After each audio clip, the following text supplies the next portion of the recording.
আরে একটু তাড়াতাড়ি হাত চালাও না। আরে বাবা তুমি চিন্তা করো না, এবারে একদমই লেট হবে না। মিশিকা তৈরি হয়ে গেছে? ও কখন রেডি হয়ে গেছে, ওই দেখো বাইরে খেলছে।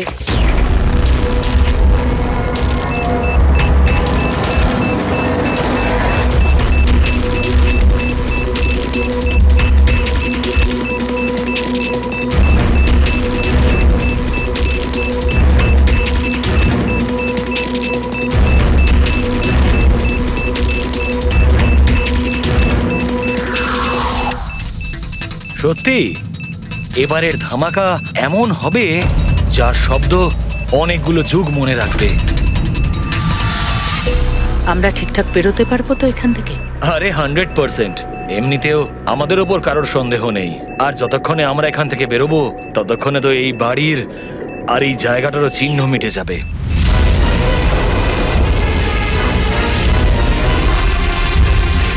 আরে শুধু দেখো একবার আমার হাতের কারিগরি। কেউ বলতে পারবে এটা নকল পাসপোর্ট? তুমি নকল পাসপোর্ট নিয়েই পড়ে থাকো, আসল ধামাকা তো আমি করব।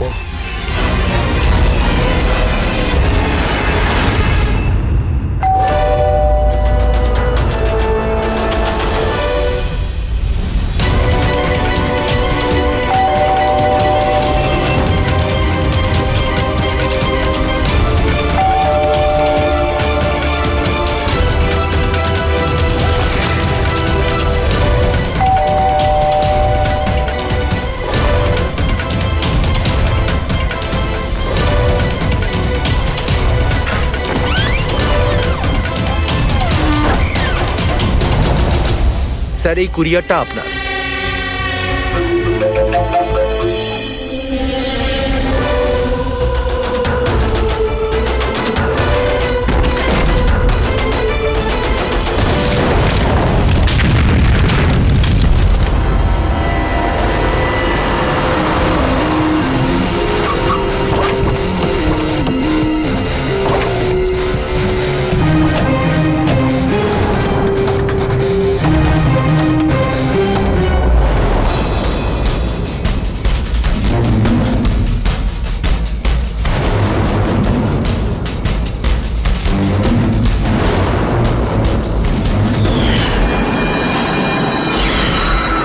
আমি এজেন্ট বানি, ইন্টেলিজেন্স ডিপার্টমেন্ট থেকে।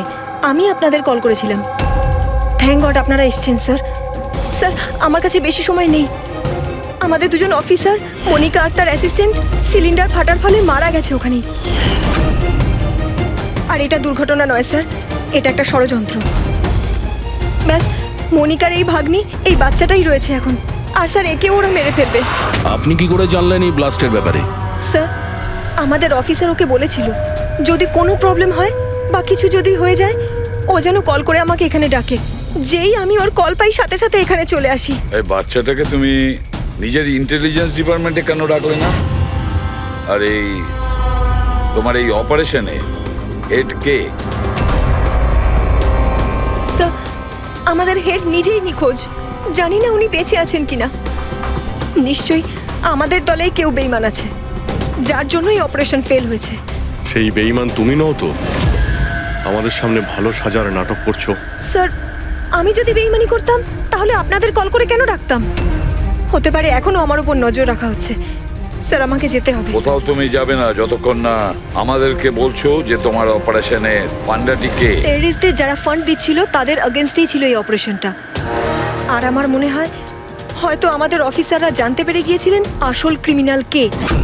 আমাকে ওরা কিছু বলার আগে ওরা মারা যায়। স্যার, স্যার, এই হলো আমাদের অফিসাররা।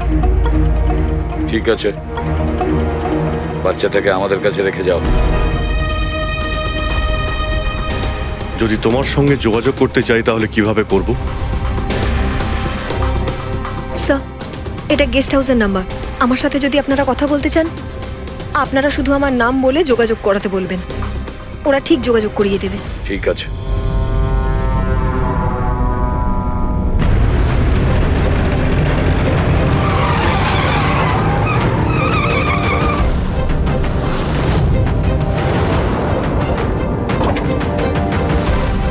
আমার ঘরে লাইট?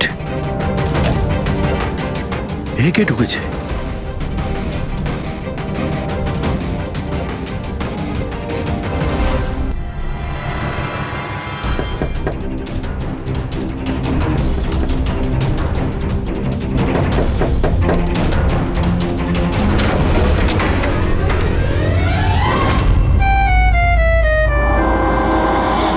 উপরে।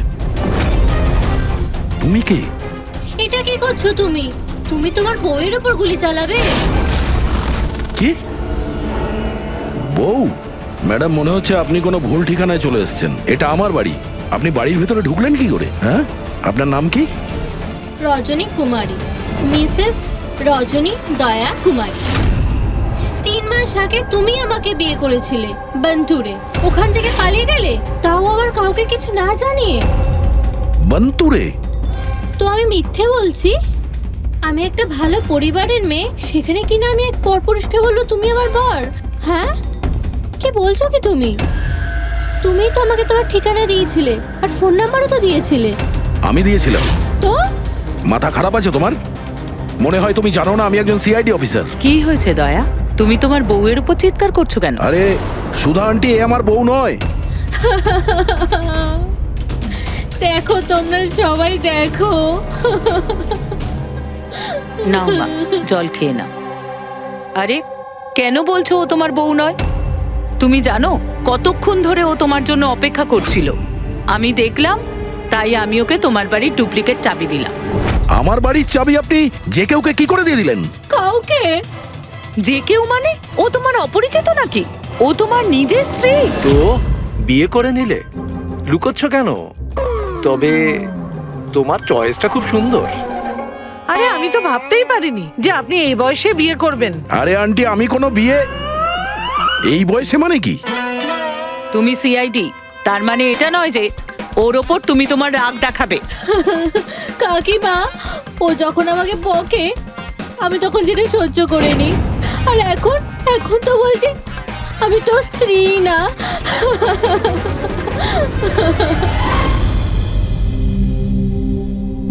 খাও। শাবাশ, গুড। শোনো মা, তুমি খাও, আমি একটু ফোনটা ধরি। হ্যাঁ হ্যাঁ দয়া। স্যার, আমি একটা অদ্ভুত সিচুয়েশনে ফেসে আছি স্যার, আপনার সঙ্গে দেখা করতে চাই।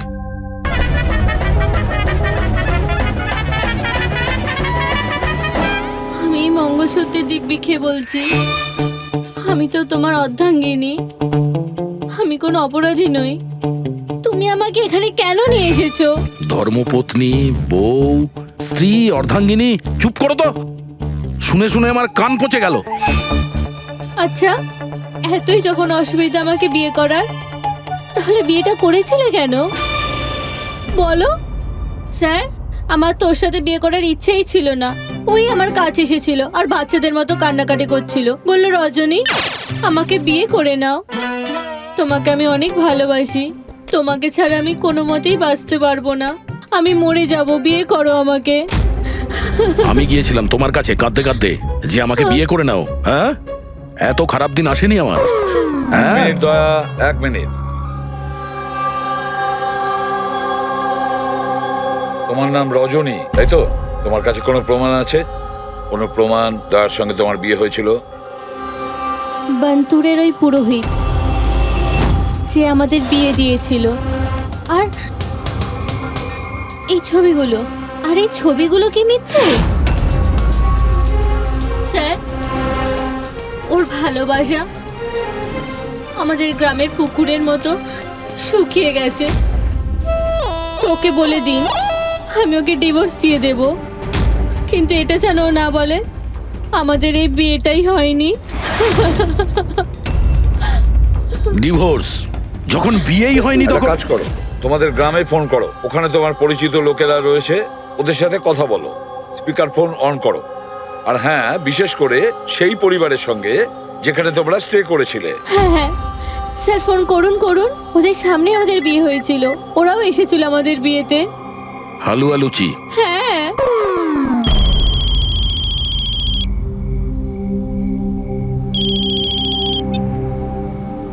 হ্যালো। হ্যাঁ কমলা আন্টি, আমি দয়া বলছি মুম্বাই থেকে, চিনতে পেরেছেন? আরে দয়া, কি বাবা, তোমায় চিনতে পারবো না কেন? আমাকে হঠাৎ মনে পড়লো। রজনী ঠিকঠাক বাড়ি পৌঁছেছে তো? তোমার বাড়ি খুঁজতে অসুবিধা হয়নি তো? কমলা কাকি, ওকে তো আমি পেয়ে গেছি, কিন্তু ও তো আমাকে ভুলেই গেছে। কিন্তু ও বলছে যে ও আমাকে নাকি চেনেই না, আমাকে নাকি কোনোদিন দেখেইনি, আমাদের নাকি বিয়েটাই হয়নি। কি হয়েছে দয়া?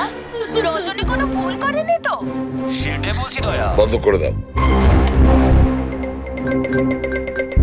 আমার আমার মাথায় কিচ্ছু আসছে না স্যার, এটা কি হচ্ছে? কেন কেন করছো তুমি এগুলো? কি উদ্দেশ্য তোমার? বলো কি উদ্দেশ্য তোমার? স্যার স্যার আপনার বন্ধুরা এসেছে। আরে তোরা এখানে কি মনে আরে করে? হাই। আরে আমি ফোন করতেই যাচ্ছিলাম তোদের দুজনকে। আরে কেন আসতাম না? বৌদি ফোন করেছিল আমাদের, তাই তাড়াতাড়ি চলে এলাম। কিন্তু হয়েছেটা কি? বৌদি তুমি কাঁদছো কেন? আর আর এখানে রয়েছো কেন? দয়া, আরে তুই সত্যি কথা বল, কি করেছিস তুই বৌদির সাথে? কেন কাঁদছে বৌদি? আরে কিসের বৌদি, কার বৌদি? তোদের দুজনের মাথা খারাপ নাকি? আমরা অন্তর গেছিলাম 5 দিনের জন্য, ওখানে ট্রেকিং করেছি আমরা, শিরদেবাবুর বাড়িতে উঠেছিলাম আমরা, তারপরে ব্যাক করে এসেছি আমরা, ব্যাস। আর কি? আরে আমরা মিথ্যে বলছি না, তোর বিয়ে হয়ে গেছিল, আমার কাছে ছবিও আছে তো তার। দেখুন না দাদা, ও নাকি বলছে আমাদের নাকি বিয়েই হয়নি, ও নাকি আমাকে চেনেই না, ও আমাকে ভুলে গেছে, ও তো কিছুই মনে করতে পারছে না। এই দেখুন, এই দয়া, এই বৌদি, কমলা কাকি, আর এই তো আমরা। আরে এরকম নকল ফটো বানানো তো খুবই সহজ, কম্পিউটারে যে কেউ বানাতে পারে। হ্যাঁ, তো কম্পিউটারের সাথেই তো বিয়ে বিয়ে খেলা খেলতে পারতো, তা আমার জীবনটা কেন বরবাদ করলো বলুন? এবার আমি তোমাকে কোর্টে নিয়ে যাব। আমি লেখাপড়া শিখেছি, হ্যাঁ, তুমি আমাকে দুর্বল ভেবো না।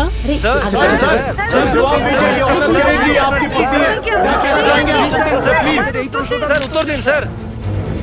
এটা কি সত্যি যে সিনিয়র ইন্সপেক্টর দয়া নিজের স্ত্রীর উপর অত্যাচার করছেন? অদ্ভুত ব্যাপার, আপনারা সত্যি কথা না জেনে যা খুশি বলে যাচ্ছেন আমার ব্যাপারে। আপনাদের কি মনে হয় আপনারা সিআইডি তে আছেন বলে নিজেদের পাওয়ারের মিসইউজ করতে পারবেন আপনারা? দেখুন, আমরা সিআইডির লোকেরা না কোনো অন্যায় করি, না কোনো অন্যায়কে সমর্থন করি, বুঝেছেন? এই মিডিয়া খবর পেলো কি করে ভাই? আরে বুঝতে পারছি না ভাই, মনে হচ্ছে প্রতিবেশীরা ফোন করেছে। নমস্কার, নমস্কার। আমি সামন্ত, সমাজসেবক। আমি থাকতে এই দেশের নারীর ওপর কোনো অত্যাচার হতে পারে না। স্যার, আমি হলাম দামিনী। মহিলাদের অধিকারের লড়াইয়ের জন্য আমি একটা এনজিও চালাই। এই মেয়েটাকে ওর অধিকার নিশ্চয়ই পাইয়ে দেব। Yes sir. হ্যাঁ, ঠিক আছে, ওকে।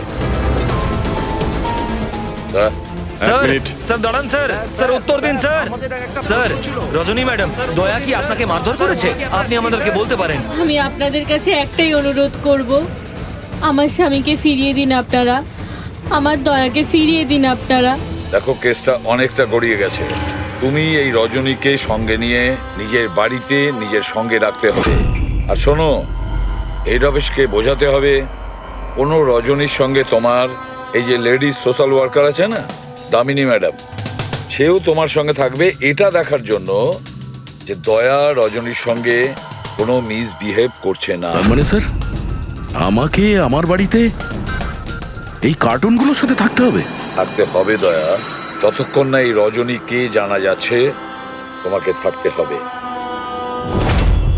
এখন তো স্যার এগুলো একটা খারাপ স্বপ্নের মতো মনে হচ্ছে। এমন মনে হচ্ছে যে আশপাশের দেশ থেকেও লোক আসবে এটা প্রমাণ করার জন্য যে এই রজনী আমার বউ। দয়া, যশবন্ত আর মনিকার খুন, আর তাছাড়া এই রজনী তোমার স্ত্রী সেজে তোমার বাড়িতে যে জোর করে চলে এসেছে, গন্ডগোল আছে দয়া, অনেক গন্ডগোল আছে। এরকম কিছু হতেই পারে না। আর এ কোনো অসহায় মেয়ে নয় স্যার, আমি ওর মুখের ওপর বন্দুক ধরেছিলাম, ওর মুখে কোনো রকম কৌতূহল বা ভয় কিচ্ছু ছিল না। স্যার এই রজনীও হয়তো কোনো পাকা অপরাধী হবে। ওর গ্রামে গিয়ে একবার খোঁজ নাও তো, দেখো আসল ব্যাপারটা কি। আর যতক্ষণ তোমরা একসঙ্গে থাকবে, এই রজনী আর দামিনী দুজনের সঙ্গে ভালো ব্যবহার করতে হবে, না হলে এরা দুজনে মিলে এমন ঝামেলা করবে। হ্যাঁ স্যার, এবার ওদের খেলা ওদের সঙ্গেই খেলবো। পুরবি, যেখানে যশবন্ত আর মনিকা খুন হয়েছে সেখানটা খুব ভালো করে দেখো। দেখো কোনো না কোনো প্রমাণ তো নিশ্চয়ই পাওয়া যাবে। স্যার আমার এই এজেন্ট বাণীকেও খুব একটা ঠিক লাগে না, ওকেও তো সন্দেহ হয়। আমরা ওকে ভরসা করে কোনো ভুল করছি না তো? গেস্ট হাউসে একবার ফোন করো, দেখি একবার। হ্যালো, বাসন্তী আছে? হ্যালো, আমি বাসন্তী বলছি। আমি জানতাম এত সহজে আপনারা সন্দেহের তালিকার বাইরে আমাকে রাখবেন না, ব্যাস অবস্থা বোঝার জন্য ফোন করেছিলাম। তবে বাইরের আবহাওয়া কিন্তু খুব একটা ভালো না, তাই বাসন্তী এখন এখানেই থাকবে। যখন যাবে বলে যাবে। স্যার গেস্ট হাউসেই আছে। ঠিক আছে। স্যার আমি আসছি। দেখি এই রজনী নতুন কোন চাল চালার জন্য তৈরি হচ্ছে। আপডেট দিয়ে যেও। স্যার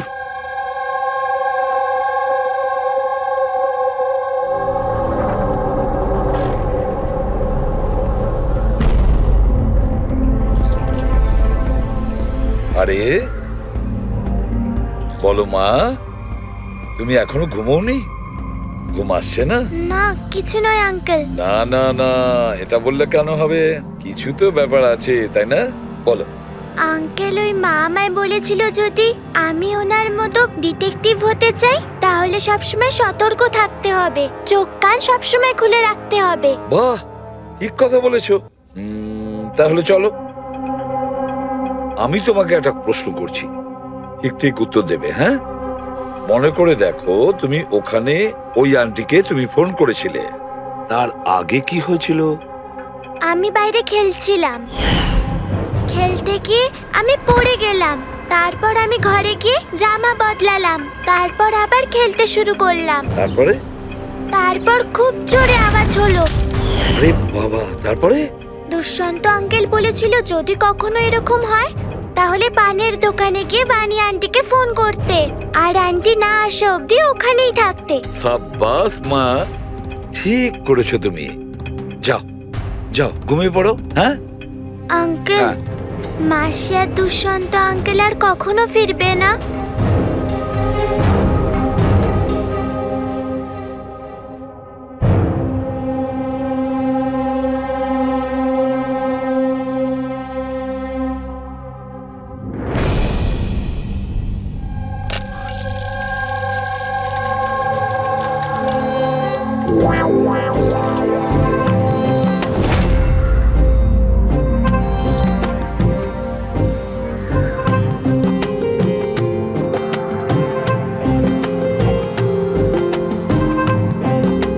ওগো,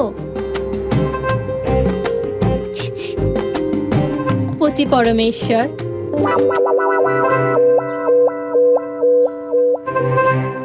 এই নাও তোমার প্রিয় ডিম ভাজা। আরে বাহ, আপনি তো আমার পছন্দর খুব খেয়াল রাখেন। হ্যাঁ, তুমি বললে আমি আমার নিজের হাতে খাইয়ে দেবো তোমাকে। না না না, তার কোনো প্রয়োজন নেই। আমি নিজেই আমার হাত দিয়ে খেয়ে নেব। আচ্ছা, তাহলে আমাকেও খাইয়ে দাও না। নিশ্চয়ই।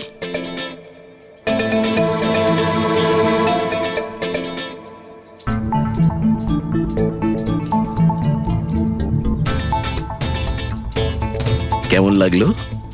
হেভি হয়েছে। আচ্ছা, তুমি এত ভালোবেসে কথা বলছো আমার সাথে, যেমন বিয়ের দিন বলেছিলে। খুব ভালো লাগছে আমার। আমি কি আমার রেডিওটা একটু চালাতে পারবো? একটু পুরনো ঠিকই, খটখট করে, কিন্তু আমার খুব পছন্দের। খটখট করে আপনার মতো? হ্যাঁ, কি বললেন? না, আপনি রেডিও শুনতে পারেন বিন্দাস। যাই হোক, আজ আমি শহরের বাইরে যাচ্ছি একটা কেসের ব্যাপারে, কালকেই ফিরবো। যাই হোক, দামিনী দেবী তো আছেন। ঠিক আছে, আমি আসি। শোনো না। বলো না। তাড়াতাড়ি আসবে, হ্যাঁ? আর মনে করে আমাকে একটা ফোন করবে। হ্যাঁ, শুধু তোমাকেই মনে করব। এখন আমি চলি। হ্যাঁ,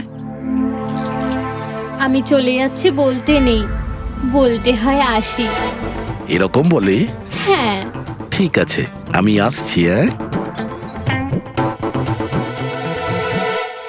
ইন্সপেক্টর যুবরাজ। হ্যাঁ, ইয়েস ম্যাডাম। এই হলো রিপোর্ট যেগুলো আপনি চেয়েছিলেন। সিলিন্ডার ব্লাস্ট আর শর্ট সার্কিটের 2টো লাশ পেয়েছি। আমরা আরও অনুসন্ধান চালানোর আগেই কেস সিআইডির কাছে চলে যায়। বাড়ি ব্লাস্টের পর যেরকম ছিল সেরকমই আছে তো? আগে হ্যাঁ, আসুন দেখুন। চলুন।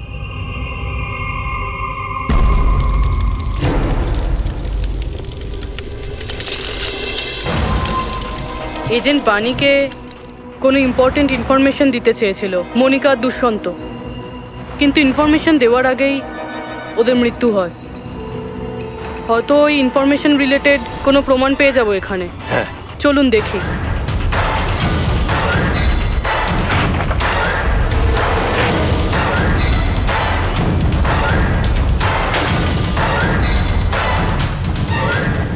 এটা কি মুভার্স আর প্যাকার্সের প্যাকেট এখানে? এটা তাদের হতে পারে যারা ওদের ওপরে হামলা করেছিল। হতে পারে, আবার এটাও হতে পারে এখানে ওই বোমটা ছিল যেটা ফাটলে এরকম মনে হবে সিলিন্ডার ব্লাস্ট হয়েছে। ব্যাকয়ার্ড চেক করি।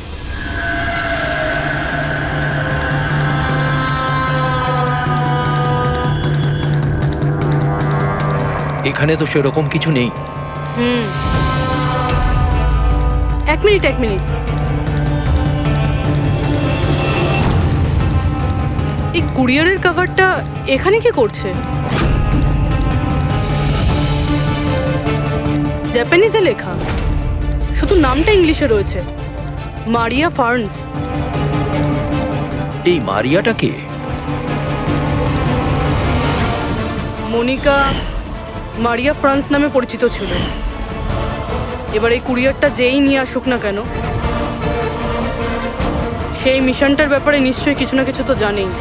স্যার এগুলো দয়ার বিয়ের ছবি, এগুলো নকল নয় স্যার, একদম আসল। কি? কোনো ভুল হচ্ছে না তো তোমার? না স্যার, এক্সপার্টকে দিয়ে চেক করিয়েছি, উনিই বললেন এগুলো আসল।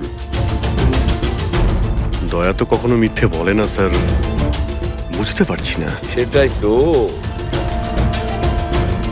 অভিজিৎ, এবার আমার মাথায় কিছু কিছু আসছে। মনে হচ্ছে কেউ দয়ার মুখের আদলে মাস্ক তৈরি করে সেটা পরে ওই রজনীর সঙ্গে বিয়ের ছবি তুলেছে। সে যেমন চতুর তেমন বুদ্ধিমান। ও জানতো যে নকল ফটো ধরা পড়ে যাবে। স্যার তবে এই ছবিগুলো কাছ থেকে তোলা হয়নি স্যার, সমস্ত ছবিগুলো দূর থেকে তোলা হয়েছে। হ্যাঁ, কিন্তু এই রজনী, এর আসল পরিচয়টা কি? স্যার রজনী কুমারী ওর আসল নাম। ওর আধার কার্ড, ওর প্যান কার্ড, ড্রাইভিং লাইসেন্স সব আমি চেক করেছি। ওর বান্তুরেই জন্ম আর সাতারাতেই পড়াশোনা করেছে। যদি এটাই হয় তাহলে অভিজিৎ, এই রজনীর কীর্তিকলাপ প্রমাণ করা বেশ কঠিন হয়ে দাঁড়াবে। শহরে এমন কোনো ইভেন্ট কি হতে চলেছে? স্যার একটা ইভেন্ট আছে যেটা ওদের কাজের। কি? স্যার একটা কনভয় যাবে 5 টন সোনা নিয়ে বেসরকারি ব্যাংকের উদ্দেশ্যে। তো হতে পারে যে আতঙ্কবাদীরা নিজেদের ফান্ডের জন্য লুট করার চেষ্টা করবে। একদম ঠিক বলেছো অভিজিৎ, এটাই ঘটেছে। যারই সিকিউরিটি আছে না এই সোনার ট্রান্সপোর্টে, ওকে বলতে হবে, ওকে অ্যালার্ট করতে হবে। আর ওকে এটাও বলতে হবে আমাদের নজরে থাকবে সোনার দেওয়া নেওয়ায়। আর অভিজিৎ, আমি মিশিকার কাছে যাচ্ছি, আর তুমি আর দয়া ওখানে চলে যাও আর খুব ভালো করে জিজ্ঞাসাবাদ করো। কিছু না কিছু তো নিশ্চয়ই আমাদের হাতে আসবে ওখান থেকে।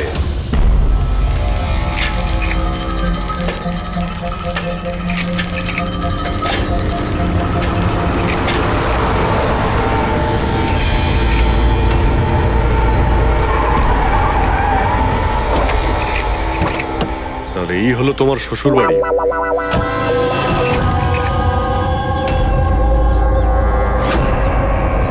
তুমিও ভাই আমার পেছনে লাগছো, হ্যাঁ? আরে না বলে বিয়ে করলো তো বন্ধুরা বলবেই। কমলা আন্টি নমস্কার। হ্যাঁ, নমস্কার। কেমন আছেন আপনি? আমি ঠিক আছি। রজনীর সাথে ঝগড়া করনি তো? আরে এসো এসো জামাই বাবা, এসো। কি খাবে? রজনী মা তো কিছু বলেনি। কিছু ব্যবস্থা করছি। না, কোনো ব্যাপার না, ঠিক আছে।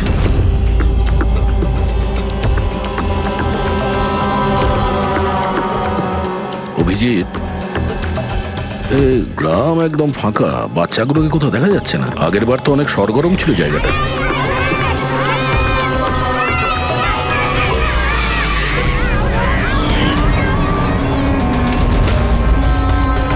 এদেরকে কোথাও যেন দেখেছি।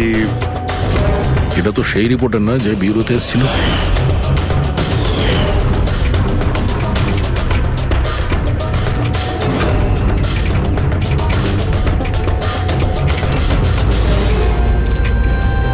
আচ্ছা কাকা, সব ঠিক আছে তো এখানে? হ্যাঁ হ্যাঁ, সবকিছু ঠিকই তো আছে। না মানে আমরা এমনি খোঁজ খবর নিতে এসেছিলাম আর কি। বসবেন না? না না, আমরা আমরা আসছি। হ্যাঁ, আবার আসবেন।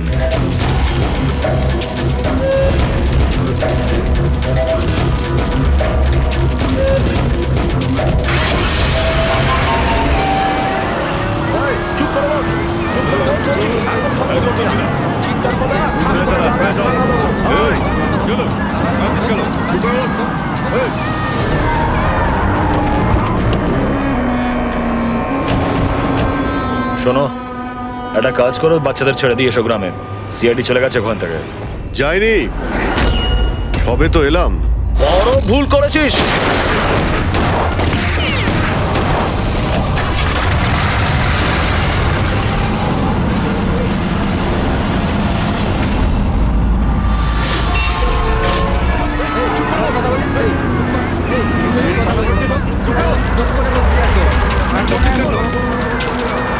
আরে সিআইডি অফিসার গাড়ি চালাচ্ছে নাকি?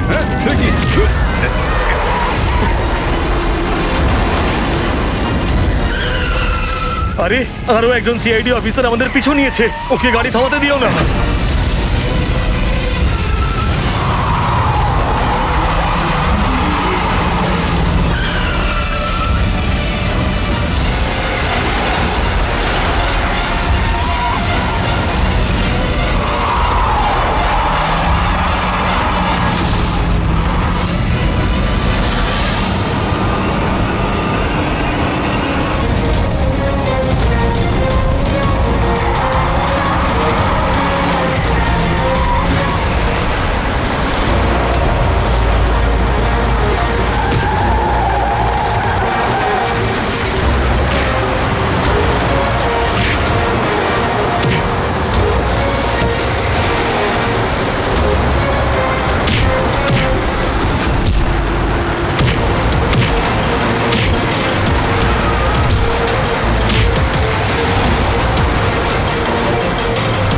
তোমাদের কি মনে হয়েছিল আমরা একা মরবো? তোমাদের একসাথে নিয়ে মরবো। বাস দাঁড় করাও তাড়াতাড়ি। চলো বাইরে যাও, বাচ্চারা বাইরে যাও তাড়াতাড়ি।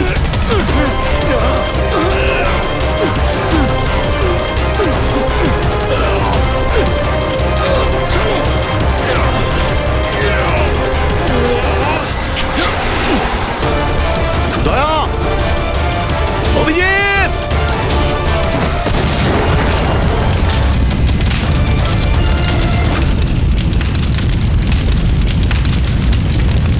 স্যার এই কুরিয়ারের প্যাকেটটা পেয়েছি ওই ক্রাইম সিন থেকে। এখানে নাম অ্যাড্রেসটা ইংলিশে আর জাপানিজে কিছু লেখা রয়েছে। কি হতে পারে?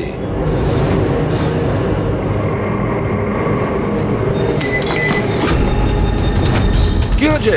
মিশিকা? মিশিকা, মিশিকা, কি হয়েছে মা? চোখ কর মা। ডাক্তারকে ডাকো। দেখো দেখো, বাচ্চারা এসে গেছে, বাচ্চারা এসে গেছে। ভগবান আমাদের কথা শুনেছে। আমার সোনা, কেমন আছিস তুই? মাত্র 5 টন সোনার জন্য এরা সুইসাইড বম্বার সেজে ঘুরে বেড়াচ্ছে, আর নিজেকে নিজে উড়িয়েও দিল। দেখি ক্রিমিনাল ডেটাবেস থেকে কি পাওয়া যায়। এদের ইনফরমেশন তো অফিসে পাঠিয়ে দিয়েছি। যতদূর মনে হয় এরা সব পুরনো পাপই হবে। আচ্ছা ডক্টর, এখন বাচ্চা মেয়েটার অবস্থা কিরকম?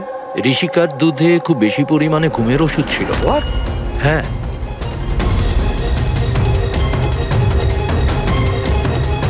শুনেছেন আপনি ডক্টর কি বললেন? ওর দুধের মধ্যে ঘুমের ওষুধ মেশানো ছিল। ঘুমের ওষুধ দুধের সঙ্গে মিশলো কি করে? কে মিশিয়েছে সেই ঘুমের ওষুধ? এই দায়িত্ব দেওয়া হয়েছিল আপনাকে? স্যার আমি এই ব্যাপারে কিছুই জানি না। আমি তেমন কিছুই করিনি। যেমন দুধওয়ালা দিয়ে গেছিল সেটাই খাওয়ানো হয়েছে। তাহলে কি শামু ওষুধ মেশানো দুধ বাড়িতে দিয়ে গেছে খাওয়ার জন্য? ও আজকে আসেনি, ওর শরীর ভালো ছিল না আজকে। ও অন্য আরেকজন দুধওয়ালাকে আর পাঠিয়েছিল। সেটা আপনি আমাকে এখন বলছেন? কিছুই বুঝতে পারছি না।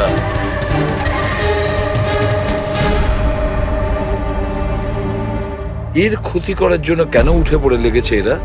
এ কি ক্ষতি করেছে ওদের? স্যার হয়তো ওই লোকটা রজনীর গ্যাংয়ের লোক হবে। কিন্তু এই মেয়েটার সাথে কিসের কানেকশন সেটাই তো বুঝলাম না। স্যার এই প্রশ্নের উত্তরটা ওই কুরিয়ারের প্যাকেটে থাকতে পারে। ওখানে জাপানিজে কিছু লেখাও ছিল। ট্রান্সলেট করে দেখতে হবে। আমাদের ক্ষমা করে দেবেন, আমাদের কিছু করার ছিল না। না না ঠিক আছে, আমরা বুঝতে পারছি। আমার বন্ধু এবং প্রতিবেশীদেরও এরকম ভাবেই ধমকেছে মনে হয় মিথ্যে কথা বলার জন্য। কিছু তো প্ল্যান আছে। এত কিছু করেছে মানে বেশ বড় সড় উদ্দেশ্য আছে। এই যে এদের রিপোর্ট এসে গেছে। এই যে সুইসাইড বম্বার ছিল ওর নাম হলো পুরান। কান্ডুল আজম আতঙ্কবাদী গ্রুপের লোকজনেরা। কুবের শাসা, মালজি আর এই কঠিয়াল, এই তিনজনের ফাঁসির সাজা হয়েছে তিনুয়ারাতে এই ব্লাস্ট করার অপরাধে। এদের পরবর্তী উদ্দেশ্য মনে হচ্ছে সোনা লুট করাই হবে। আচ্ছা এই রজনীর ব্যাপারে কি ভাবলে? রজনী, ওর ওপর নজর রাখার জন্য আমি পুরো ঘরেতে স্পাই ক্যামেরা লাগিয়ে দিয়েছি। অ্যালার্ট এসছে, রজনী কারোর সঙ্গে কন্ট্যাক্ট করছে। ডায়না বলছি, পুরো প্ল্যান ঠিক হয়ে গেছে। সোনা ওই ভ্যানে পুরনো রাস্তা দিয়ে 1টা থেকে 2টোর মধ্যে যাবে। ভ্যান সেই সময় লুট করতে হবে। আর চিন্তা করো না, সিআইডি কিছু বুঝতেই পারবে না। ওরা এটাই প্রমাণ করতে ব্যস্ত আমি দয়ার বউই নই। আর ওদের একটা খবর আমার কাছে আছে, কারণ ওদের সিআইডি বিউরোতে আমি একটা ছোট্ট মতো বাগ লাগিয়ে দিয়েছি। স্যার এখানে তো লেখা আছে যে এই কুরিয়ারে একটা লাল রঙের ফ্রক পাঠানো হয়েছে, নেট লাগানো। এটার কি কানেকশন এই কেসটার সাথে? লাল ফ্রক? রবি, যখন বানি মিশিকাকে আমাদের কাছে নিয়ে এসেছিল তখন ওই রকমই একটা ফ্রক পরেছিল, লাল রঙের ফ্রক, নেট লাগানো। কোনো না কোনো কানেকশন নিশ্চয়ই আছে, কোনো না কোনো কানেকশন। হ্যাঁ দয়া। স্যার এই হলো ডাকাতির পুরো প্ল্যান, যেটা দয়া স্যারের বাড়ি থেকে পেয়েছি। স্যার ভালো হয়েছে আমরা ওই রজনীকে আগে থেকে ধরিনি, নয়তো ওই আতঙ্কবাদী গ্যাং এই কাজটা অন্য কাউকে দিয়ে দিত। স্যার যখন ঘরে পৌঁছলাম তখন ও হ্যাম রেডিও, ইন্টারসেপ্টার, স্পাই ক্যাম্প সবকিছু ভেঙে দিয়েছিল। আর স্যার দামিনী দেবীও বাড়িতে ছিলেন না। আচ্ছা রজনী ওর সাথে কিছু করেনি তো? আমার প্রথম থেকেই মনে হচ্ছিল স্যার এ কোনো ছোটখাটো অপরাধী নয়, হাই লেভেল ক্রিমিনাল। ইচ্ছে করেই আমাদের বিভ্রান্ত করছিল ওরা, যাতে আমরা অন্যদিকে যাই আর সেই সুযোগে ওরা 5 টন সোনা হাতিয়ে নিতে পারে। না অভিজিৎ, এমন কোনো প্রশ্ন আসছে এই কেসটায় যেটা এখনো পরিষ্কার নয়।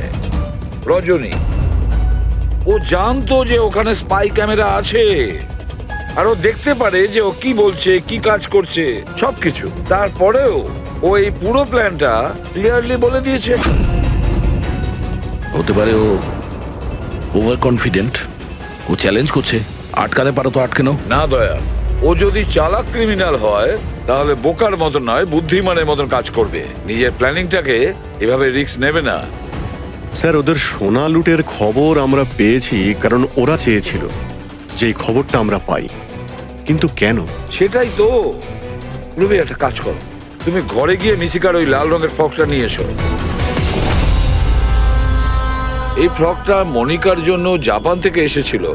এটার সঙ্গে সোনা ডাকাতির কোনো কানেকশন নেই, কিন্তু কোনো বিশেষ ব্যাপার আছে এই ফ্রকে, কোনো বিশেষ ব্যাপার। এখন তো মনে হচ্ছে এদের উদ্দেশ্য শুধু সোনা লুট করাই নয়, বরং অন্য কিছু। না হলে দুষ্যন্ত আর মনিকার মতো এজেন্ট এই ডাকাতির জন্য নিজেদের প্রাণ দিত না। স্যার, এই ফ্রকে কোথাও তো কিছু লেখা নেই। কোথাও এই ফ্রকটা ফলস নয় তো স্যার? আমাদের লক্ষ্য থেকে হটানোর জন্য? মেড ইন ইন্ডিয়া, এখানেও একটা লেভেল মেড ইন ইন্ডিয়া। এক মিনিট দেখো, এর পাশে একটা কি লেখা রয়েছে।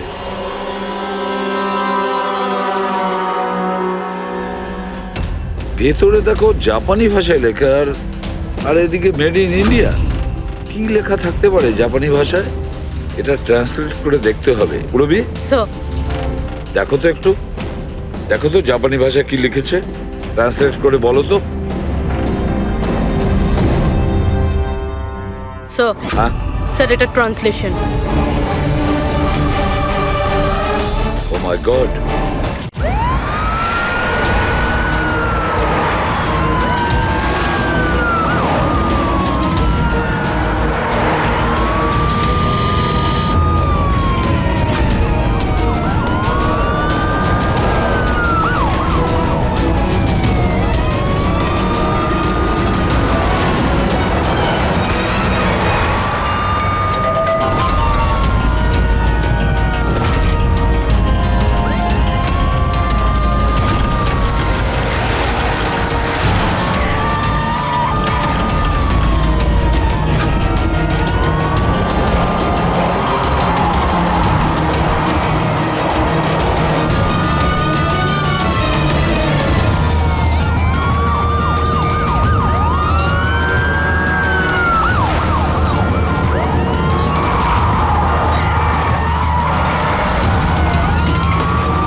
ব্যাস, দাঁড়িয়ে যাও।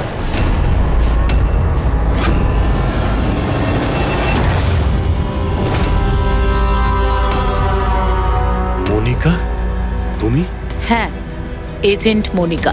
আতঙ্কবাদীদের সাথে হাত মিলিয়ে দেশের সঙ্গে বেইমানি করছো? কি করব এসিপি স্যার? দেখুন না, কত লজ্জার ব্যাপার। আমার সোনা চুরির প্ল্যানে আপনারা ফাঁসলেন না। ডায়না, তুমি এত খারাপ কাজ করবে আমি ভাবতেই পারিনি। তাহলে কি দুষ্যন্ত? কে? ও আমার নকল স্বামী? না না, ও তো মরে গেছে। ব্লাস্টের কয়েক মিনিট আগে আমার একটা কল এলো আর আমি বাইরে বেরিয়ে এলাম। প্রমাণ লোপাট করা তো আমাদের বাঁ হাতের কাজ। টপ এজেন্ট আমরা। টপের এজেন্ট? ভুল বুঝেছো তুমি।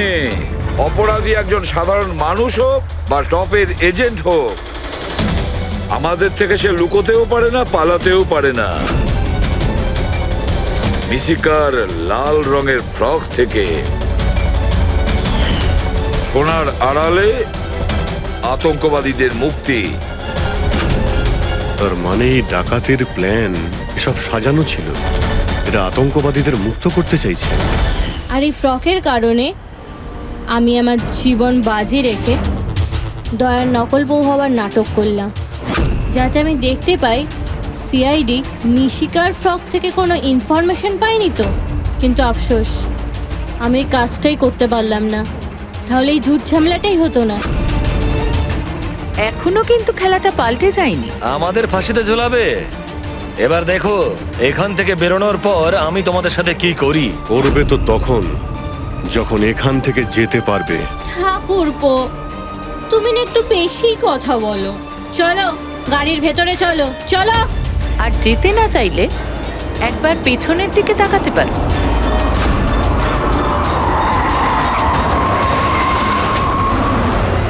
বানি, দামিনী আর মিশিকা, এদের তিনজনকে বোম দিয়ে উড়িয়ে দিতে আমাদের 3 সেকেন্ডও লাগবে না। বুঝতে পেরেছো তো?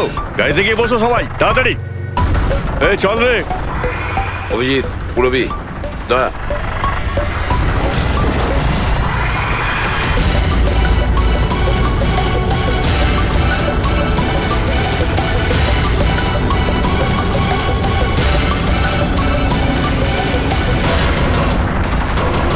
এই চল চল ওদিকে, দাঁড়া এখানে। তোমাদের কি মনে হলো আমরা এখানে এমনি এসেছি? তৈরি না হয়েই? প্রাণেশ্বরী, এসো। আপনার আসল শ্বশুর বাড়ি যাওয়ার সময় এসে গেছে, চলুন। চলো তাড়াতাড়ি উঠে পড়ো, চলো চলো চলো। তুমি ঠিক আছো মা? হ্যাঁ। সবাইকে তো ধরেছো, কিন্তু আসল খেলোয়াড় তো এখনো ঠিক জায়গায় লুকিয়ে বসে আছে। ওকেও ধরে ফেলবো স্যার, কিন্তু এই মিশিকার কি হবে স্যার? স্যার, একটা অরফানেজের কিছু লোকেদের আমি চিনি। মিশকার ব্যাপারে আমি ওদের সঙ্গে কথা বলতে পারি। না, আমি আঙ্কেলের সাথেই থাকবো। আচ্ছা ঠিক আছে, কোনো ব্যাপার না, তুমি আমাদের সাথেই থাকবে, ঠিক আছে? চলো।